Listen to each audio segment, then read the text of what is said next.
வணக்கம் நேர்களே. இப்போ நாளைக்கும் நாளான்றைக்கும் விடுமுறை நாள். அப்புறம் வெள்ளிக்கிழமை ஒரு நாள் தான் வேலை இருக்குது. அதுக்கு பிறகு சனி ஞாயிறு விடுமுறை. இப்போ இந்த மாதிரி சந்தர்ப்பங்களில் பெரும்பாலும் இந்த கொழும்புல ஆஃபீஸ்களில் வேலை செய்யக்கூடியவங்க என்ன செய்வாங்கன்னு சொன்னால், இந்த விடுமுறை நாட்களை ஒரு நாள் வெள்ளிக்கிழமை விடுமுறையை போட்டுட்டா இந்த வார இறுதி அப்படியே வெளியிடங்களில் போயிட்டு சந்தோஷமாக இருக்கலாம். இது ஒரு நல்ல விஷயம். அவங்க கொஞ்சம் ஓய்வாக அந்த காலத்தை கழிக்கணும்னு சொல்லி எதிர்பார்க்குறாங்க. இருந்தாலும் இவங்க எல்லாருமே பெரும்பாலானவங்க இந்த இரவு பயணம் தான் மேற்கொள்வாங்க. அதாவது இப்போ வடக்கு கிழக்கு மாகாணங்களாக இருக்கட்டும், இல்லாட்டி மலையகத்துக்காக இருக்கட்டும், இவங்க எல்லாம் போகிறதா இருந்தால் இன்றைக்கு இரவைக்கு போகிறதுக்கு தான் எதிர்பார்ப்பாங்க. அப்போ நாளையிலிருந்து அந்த விடுமுறையை கொண்டாடணும்னு சொல்லி. இருந்தாலும் இது இந்த இரவு பயணம் மிகவும் ஆபத்தானது அப்படிங்கிறத சொல்றதுக்காகத்தான் இந்த காணொளி. அதாவது இது உங்களுக்கான ஒரு அறிவுறுத்தல். இப்படி என்னன்னு சொன்னா, கடந்த ஒரு 2-3 நாட்களுக்கு முதல்ல மதவாச்சி பகுதியில் ரம்பை குளத்துல ஒரு சம்பவம் நடந்திருக்குது. காட்டு யானை வீதியால போன ஒருத்தரை தாக்கி அந்த இடத்துலயே அடிச்சு கொண்டிருக்குது. கிட்டத்தட்ட அதிகாலை 3:15 தான் இந்த சம்பவம் நடந்திருக்குது. கொழும்புல ஒரு அலுவலம் முடிச்சுட்டு அவர் போய்கொண்டிருக்கிற நேரம் தான் இந்த சம்பவத்தை எதிர்நோக்கி இருக்கிறாரு. 49 வயதுடைய நபர், 3 பிள்ளைகளின் தந்தை.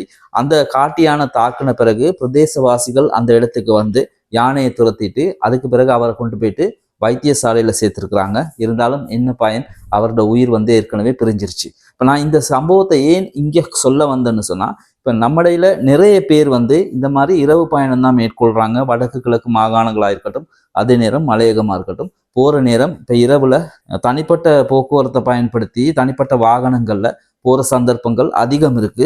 ஆகவே இந்த இரவுல இப்படி பயணங்களை முடிஞ்ச அளவு தவிர்த்து கொள்ளுங்க. குறிப்பா இப்ப இந்த காலகட்டத்துல வடக்கு கிழக்குல வறட்சி நிலவுறதன் காரணமாக அடிக்கடி இந்த காட்டு யானைகள் வீதியில நடமாடுற சந்தர்ப்பங்கள் அதிகரிச்சிருக்கு. இப்ப கடந்த சில நாட்களுக்கு முதல்ல ஒரு வீடியோ கிடைச்சிருந்துச்சு. அதுல சிலாபம் வரைக்கும், சிலாபம் பிரதான வீதியில காட்டு யானை நடந்து போகுது. கூட்டமா போற சில காட்சிகளும் இருந்துச்சு. அபர்ணையில சாதாரணமாகவே வீதியோரமா யானைகள் நிற்கும். இப்ப இது ஒரு பிரச்சனை. அதனால இந்த உங்களோட இரவு பயணங்களை முடிஞ்ச அளவு தவிர்த்துக்கிட்டு நேர காலத்தோட நீங்க பயணம் மேற்கொள்றது தான் உங்களுக்கு ஒரு சிறந்த பாதுகாப்பா இருக்கும். அதே போல இப்ப மலையக பாதையை எடுத்துக்கிட்டோம்னு சொன்னா, மலையகத்துல கடந்த சில நாட்களாகவே கடும் மழை பெஞ்சு கொண்டிருக்குது. சீரற்ற வானிலை நிலவுது. கண்டி வீதியில பயணிச்சா கடுகண்ணாவையில கற்கள் விழுந்து மண் சரிவு ஏற்படுற அபாயம் இருக்குது. அந்த வீதியை இரவு நேரத்துல பயன்படுத்துறதும் பாதுகாப்பற்றதா தான் இருக்குது. அதே போல மற்ற பக்கம் நாங்க பார்ப்போமா இருந்தால் இந்த ஹேட்டன் ரோடு இப்ப குயில்வத்த ஷனன் அந்த பகுதி அடிக்கடி 2-3 தடவை அடுத்தடுத்து மண் சரிவு ஏற்பட்டு கற்கள் விழுந்து பெரிய பிரச்சனைகள் ஏற்பட்டுச்சு. கடந்த காலத்துல 2 வாரங்களுக்கு முதல்ல கூட இரவுல மண் சரிவு ஏற்பட்டு ஒரு பஸ் போயிட்டு போக முடியாம அப்படியே அந்த இடத்துல இருந்து இப்படி நிறைய பிரச்சனைகளை எதிர்கொண்டாங்க ஆக்கள். அதனாலதான் நாங்க இந்த காணொலியை அறிவுறுத்தல் விடுக்கிற வகையில செய்யணும்னு சொல்லி எதிர்பார்த்தது. நீங்க எந்த பக்கம் போனாலும் இந்த இரவுல போற நேரம் அது உங்களுக்கு ஒரு ஆபத்து இல்லாட்டி அபாயமா தான் இருக்குது. ஆகவே நீங்க ரொம்ப கவனமா பயணிக்க வேண்டிய தேவை இருக்கு. அதனால முடிஞ்ச அளவு இந்த இரவு பயணங்களை தவிர்த்து கொள்ளுங்க.